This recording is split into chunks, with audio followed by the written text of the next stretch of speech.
Welcome to Introduction to Game Development. This is Computer Science 303 at Missouri State University. My name is Matthew, and I've been showing you how to use UDK. This is now our 6th video in the tutorial series. I'll begin as well, as always, with my disclaimer that I am not an expert. So today we will begin talking about Unreal Kismet. And as was mentioned in our first lab, Kismet is a visual scripting system, and it allows us to script behaviors in our levels in a quick, intuitive way. So for what exactly will we be using Kismet? Really anything in our level that we want to be interactive with the players or events. Now you'll remember we talked about how there is both Kismet, our visual programming interface, and also there is Unreal Script. Kismet only exposes a subset of what can be done in Unreal Script. Although it can also be extended from Unreal Script, Kismet belongs to a level, while Unreal Script transcends levels. So in general, Unreal Script would be used for the actual game logic, and Kismet should be used specifically for handling level events. And in most cases, Unreal Script is preferred. The basic rule that most describe to me is that everything that is related to the core gameplay you generally want to do in Unreal Script, where those things that are specifically just handling basic events in your level, Kismet would be the way to go. Anything that's really complex, like vehicle animations or anything like that, or our vehicle behaviors or something like that, if you're wanting to make a custom vehicle, or more advanced information about your player that would be, or about your player character that would be persistent beyond just the level you're in, then you're generally going to want to use Unreal Script. And Kismet was not really meant to script entirely new gameplay mechanics. What you can do is fairly limited, and sometimes it can seem actually like more of a hack than a real solution. And Kismet is still really popular though, because it's just easier to get into for most people. And if you don't have experience writing code, then Kismet may be exactly what you've been waiting for. So it should also be noted that a lot of things require a combination of both. You may need Unreal Script to create a number of new classes or new Kismet actions and events, and then use those in Kismet to do what you want. Basically, Kismet would allow you to make the link between what happens in the level and what you prepared with Unreal Script. So, to begin with, let's go ahead and go to our maps here. So here's Lab 4. I'll go ahead and copy it over.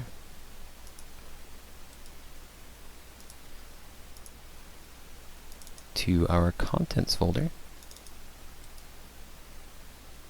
just so that we have our most recent version of the map on there.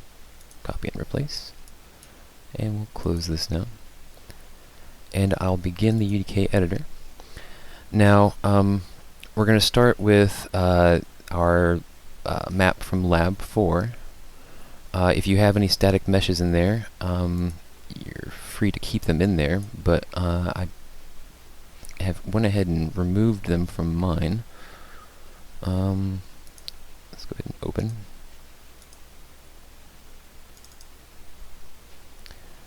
So I still have my my character reference model here for size, but inside I went ahead and removed the static meshes here. And to begin with, if you see right here beside your content browser button, there's this giant K with a little arrow down at the bottom of it. That is what we use to open our Kismet editor. Now, there's nothing in here yet, but in general, while you're working in Kismet, you're going to have three things that you're working with primarily, and those are events, actions, and variables. For more advanced interactivity, you're probably also going to need to use conditions and comparisons, but for now, let's go ahead and just stick with events, actions, and variables. And we're going to start our first bit of Kismet scripting with a simple hello world program. So we're going to have an event triggered from a button in the game that you can walk up and press with the E key. And we'll go ahead and attach a message to it where it will say hello world, or anything you like really. And we can use the same button in the future as well, or other means for triggering other behaviors that we can script with Kismet. So to begin with, let me go ahead and bring down my Kismet window. Anywhere you like, go ahead and right-click and choose Add Actor and Add Trigger. Right away you can see it here. It looks like a little toggle switch, like a light switch that's facing upward. And it has this radius area around it, or this volume around it, in a cylinder. And if we were actually in the game though, go ahead and play from here, you don't actually see it there, right? So it's entirely just for our view within the editor. And so I'll go ahead and select this again, and while the trigger is selected, let's go back to Kismet. While the trigger is selected, right-click within this gray field here in your Kismet editor, and as you go down here, you'll see New Event using Trigger 0. Trigger 0 is the trigger we just placed in the level. And so we'll go ahead and click that. Or don't click it, but go ahead and you'll see this next drop-down menu here, and we have a number of different options: touch, destroyed, take damage, hit wall, notify, and so on. And this very last one, we'll go ahead and select that. That is used. And so right now we just saw this this node pop up here. It's trigger 0 used, just as we indicated as we created it. We can drag it around in our field here. It's got a number of different buttons here, or it's got a number of different knobs here on it, outputs they're called. One is used and unused, and we can essentially link these to other objects in our Kismet scripting. So we have a trigger. We need some kind of event that might occur. So if we say new action, and then all the way at the bottom from new action, there's voice and announcements, and then play announcement. So we'll go ahead and create a new action. This is to play an announcement in the voice announcements. And now, with this event and this action, you can see that the action also has an input on the left side. And so if we were to connect this used output to this input, now this trigger is linked to this action. This triggered event is linked to this action. And so let's go ahead and look at some of the properties here on the bottom as well. Now in play announcement, there's a number of different fields here, but the ones we're interested down here at the bottom are in the sequence object submenu. And so in the object comment, let's go ahead and type the words hello world, or whatever you like. And we'll go ahead and toggle this block as well to output object to the screen. And so now you'll notice as well the comment appeared right above our play announcement action. Now if we select our trigger used and look at its properties, we have aim to interact, we have the maximum trigger count, and right now it's at 1, which is to say if we were to walk up to this volume and look at it and press the E key, it would only activate this action once. You can increase this number however you like, but if you want it to be an unlimited number of times that you might be able to press this button, we'll go ahead and change that to 0. And I think we're good for now with the setup on our triggered event and our announcement action. So I'll go ahead and close this for now. And since we can't actually see this trigger in the game though, let's go ahead and find a static mesh that would be good to use as a button. So let's see, we had storage tanks is what we were using before. I believe, yes, storage tanks 07. Now you can see as you drag it onto here, it's got some buttons on there. I'll go ahead and drag it up. So it's got a number of knobs and switches and stuff, and you can really use any static mesh you want, but I'll go ahead and use this one, and I'll tuck it into the wall here.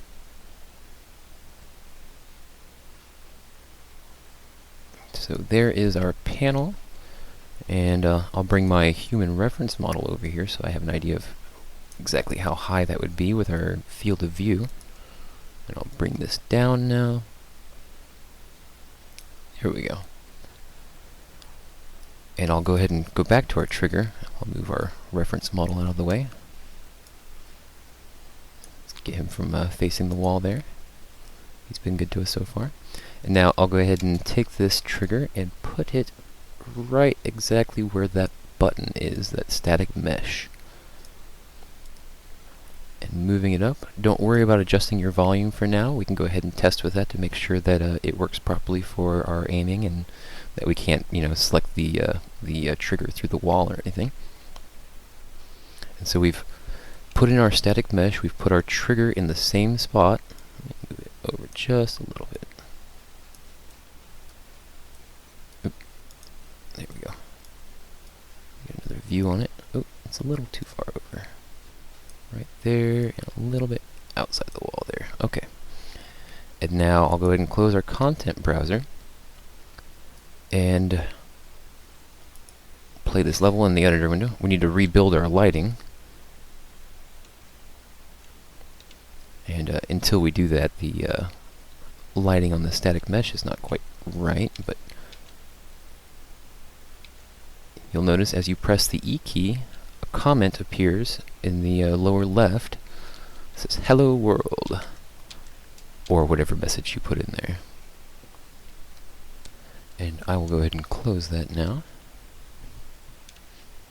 And next, we'll go ahead and add another button so we can do some more events. So going back to our content browser, make sure that we have our storage tanks 07 selected, drag it out there, and I'll close this now, and we'll put it on the other side of the door, the left side.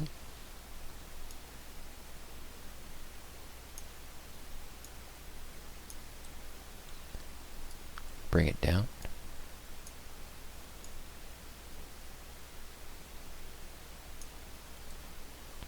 And of course we'll have to make another trigger, so right click, add actor, trigger, and now we'll put it over here right on our button. Now you'll notice sometimes whenever you're making these triggers and you want it to be able to be used by aiming at it and pressing E, sometimes it can be a little tricky getting it lined up just right in the spot that you want it, and that'll definitely be one of the features that you have to test as you're building your level. And while we have the trigger selected, let's go back to Kismet. And now we'll move this over a little bit and right click. We'll say new event using trigger 1. And again, this one will have as used. And it doesn't really matter where you have these items here. If you hold down, one moment. Well, it doesn't seem to want to work for me while I'm recording the video here. If you simply hold down the control, and then when you select the trigger, you can move it around on your field here, so you can organize your boxes here however you like. And so, what kind of action do we want to occur whenever we use this triggered event? And for our action, I think we'll go ahead and use, use the button to allow you to switch to a third-person perspective, which is something that I know a lot of people have wanted to do in the past. So, before we continue, let's go back to our content browser. And last time we went to this actor classes tab in order to use our vehicles, but let's see, where is it? Ah, here it is. It's the camera actor right here. It's the very first one in the common section. And you can add this to the level like we did last time by just dragging it over to the area here, and I'll bring it up. It doesn't quite matter where we are. One of the nice things about the camera actor, though, in terms of being able to position it, if you go up to the top here, you'll see this eye. It says Lock Selected Actors to Camera. And while we have the camera actor selected, we'll go ahead and click that. And we can move around however we like. You notice the camera disappeared. And wherever we might point our perspective or have our position, we can move around as we like. And then as soon as we find the right spot that we want to be, go ahead and click this Lock Selected Actors to Camera again. And if we back away, notice the camera is exactly where we were pointing. So that's one way that you can direct your cameras right away. And now let's go back to our Kismet while we have our camera selected. I'll close my content browser here. So going back to Kismet, and beside our new trigger here, we'll go ahead and say New Action, go down to Camera, and then to Set Camera Target. And then as well, let's go ahead and we'll select New Action, Actor, and then, let's see, where is it?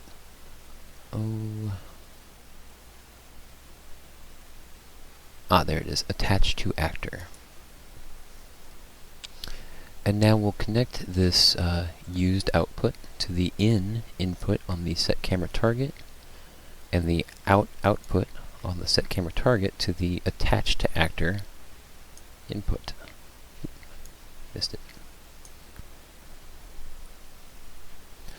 Now we have these this event and these actions here, but we don't actually have any variables. It doesn't really know what it's supposed to be setting the camera target as, and it doesn't really know what actor it's going to be attaching to. So if you right-click, New Variable, and Player, you can see there's all players, and we'll connect this target to all players.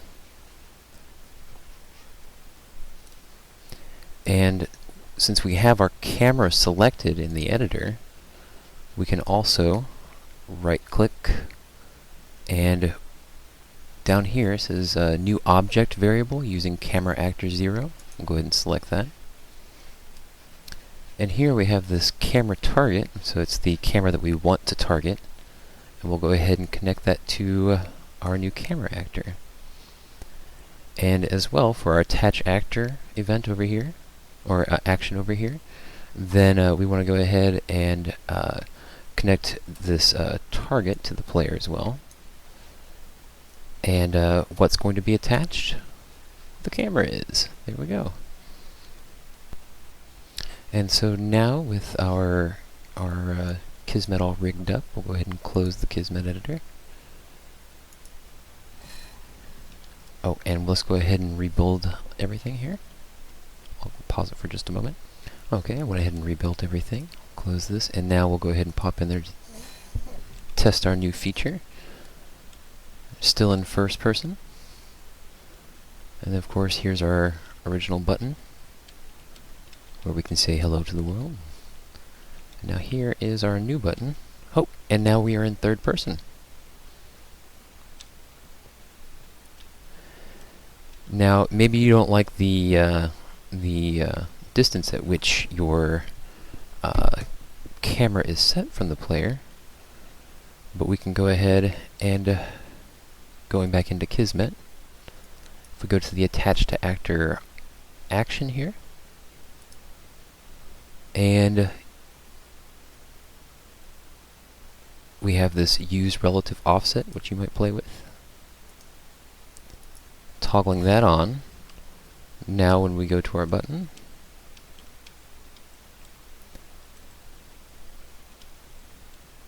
it's a little bit closer. Maybe it doesn't really work that well with the skeletal mesh for our actor, for our player. And sorry about that, I had someone at my door. Now, as you notice, since we only have 2 events occurring here, there's not a whole lot going on, but as the level gets larger and larger and you add more and more events, you could imagine this field of Kismet nodes and lines and how they might, crisscross each other could get pretty confusing over time.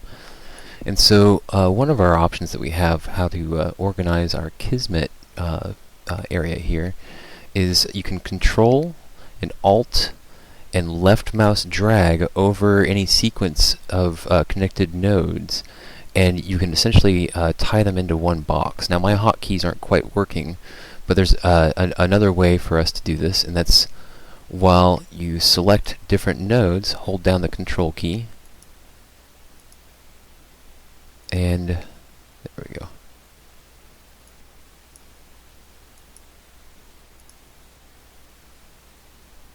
And you can see we have both nodes selected here, and if you then just press the C key, this little comment box appears, and we can give it a name. So that first set with the 2 nodes that we just selected, that was our Hello World button, right? So I'll go ahead and call it the Hello World button. Say OK. And it's right then put immediately into this box, and these are combined together then. And likewise, I'll go ahead and do the same thing for our third-person camera window, or nodes rather.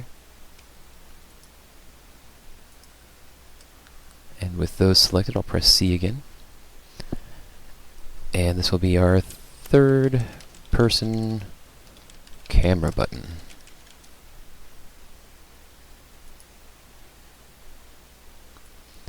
And you'll notice, I guess I didn't get my variables chosen there as well when I was making this box, but you can actually have connections to objects outside of your little comment box that you made. And really, we've only explored a few of the things that we can do, or use in Kismet, rather. And so, before we continue any further, I want to go ahead and show you our Unreal Kismet User's Guide. Now, the address here is udn.epicgames.com/3, that's spelled out, /kismetuserguide.html. And on this page, you're going to find all the different types of objects you might be able to use by default without including new actions or events with Unreal Script. And it describes the UI in a little more detail. And as well, we have all of the hotkeys that are specific to Kismet available here as well. And there's quite a bit explained here. I definitely recommend reading it. And with the time we have left, I'll go ahead and begin with one more event that we might go ahead and add in here. And so we'll go ahead and make another button. This time we'll put it on the outside so we can access it from our starting position. So going back to our content browser, to our storage tanks 07. And now I'll go ahead and bring this over and up, and up, and press space a couple times to get to a rotation widget to spin it around. Now the trigger is completely independent from the static mesh, so it doesn't really matter which static mesh you use or how you position it. It's just purely for the aesthetics of your game. Putting it into the wall here. Let's go get our character reference model.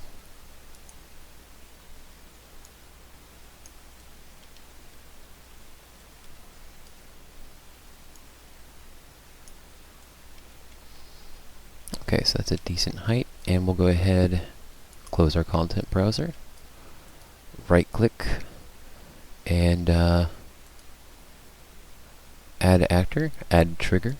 This is our third trigger in the level now. And we'll bring this over, positioning it so that our player can use it as he's aimed at our buttons here. Bring it out just a little bit. Okay. There we go. I think. There we go. Okay. And now with our trigger selected, go back to Kismet, and we'll right click new event using trigger 2. This will be use. And so one of the things that you might want to do is to have an object move in the game. We can't do this with BSP brushes, but we can do it with static meshes. So let's go ahead and find a static mesh that we can use as a doorway that this button can open for us. So back to all assets and static meshes. And I don't know, let's look for panel. And so let's see here. Or let's try the word door. Here's a blast door. Let's go ahead and add that in there. Now let's go ahead and fit it to our area for our door here. Bring it up a little bit.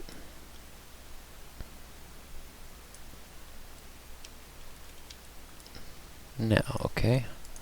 We'll do some non-uniform scaling to make it fit just a little bit better.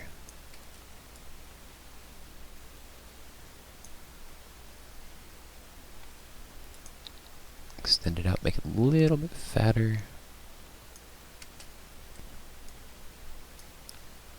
And we'll slide it into position. So this will be the starting point, or starting location for our new door. Now it's not just any static mesh that can move, we actually have to convert it into a mover actor. So if you right click the static mesh while you have it selected, and we'll go to convert static mesh actor to mover, and click on that. And so far it hasn't actually changed anything. Now if we go to Kismet again, and now while we are in Kismet, I'll go ahead and make this full screen. Let's go up to our new trigger that we have, and let's see here. Matinee. New Matinee. And now Matinee it's another tool that we have in UDK for creating things with motion over time, or really just anything over time, whether it be music or any kind of triggered events in Kismet even. And so now that we have this selected, or now that we have this in here, we'll go ahead and double click it. And with it double clicked, we have the Matinee editor window here. Now if you look across here, there's 0.00, 0.5, 1.0, 1.5, and so on. And this is essentially just our time meter here. And we don't have any tracks in here now, but you would normally see rows of tracks that we would have running over time, one on top of the other, and so on. And so now let's go ahead and let's see here, one moment. And so if we right click here, say add new empty group, we need a name for it, so we'll just call this door. And now right clicking our new empty group called door, we can go to, we want to go to new movement track. Where is it? New movement track. There we are. Add new movement track. And now if we select this arrow, we can see here's our new movement track right here. Now if you look on the bottom here, along our time track here, there's this black bar, and we can move it around however we like. And that's indicating the moment that we're looking at in our sequence here. And this also, this green highlighted area, that's how long the Matinee sequence is. So if we drag this out, this green arrow at the bottom, we can make this a longer sequence. So let's make this door open over, say, 4 seconds. And with our black bar down here selected, drag it over to 4 seconds. And while it's over there, we'll go ahead and in the very top left corner here, you'll see a button that looks like a square with 2 little lines coming out of it to the left and to the bottom. Go ahead and click on that, and that is to add a key. And so these are key moments at which you will have your object at some location, and it will interpolate a path from its original position at the last key to the new position at this new key that we added. And you can see anywhere you have a key, there's little black arrows along your track here on the movement track up here. So there was one at the default position 0, where we originally started our door at its position. And now, while we're here, with the black bar here and with the key set there, we'll go ahead and move this upwards.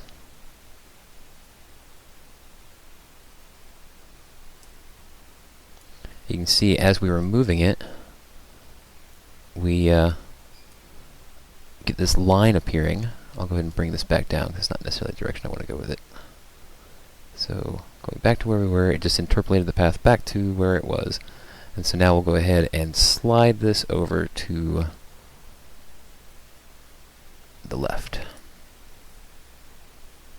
And so now if I go back to my Matinee window here, this black bar here, we can move it back and forth. You can see it's actually showing what the movement is doing over time. And so now I will go ahead and close our Matinee window. And just take a glance at our Kismet real quick. We'll go ahead and connect this trigger to the play button. And I think we're ready to go now. I'll go ahead and close Kismet again. Oop.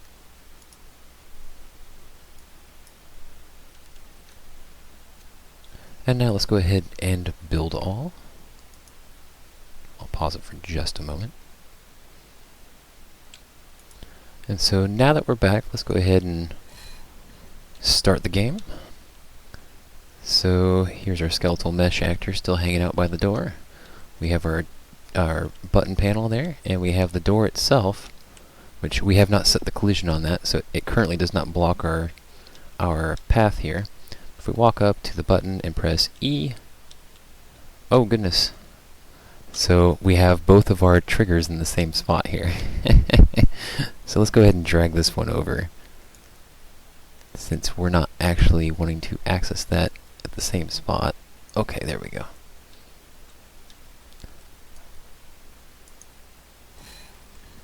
And I will have to rebuild lighting for that static mesh I moved. But now, here we are.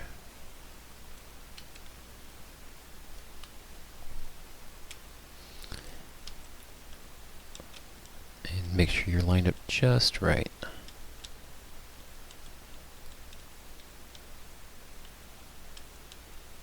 There we go. And there opens the door. So you can finesse it a little bit, make sure it aligns up to exactly where you want it, and adjust it how you like. Let's go ahead and set the collision on this object, though. So let's right-click that interpretive actor that's a mover, and we'll go to Interp Actor Properties. And then under Collision, you can see here under Collision Type, it says Collide No Collision. We want to go to Collide Block All. Close that now, and we'll go ahead and rebuild. Oh, where are we? There we go. And I'll pause it for just a moment.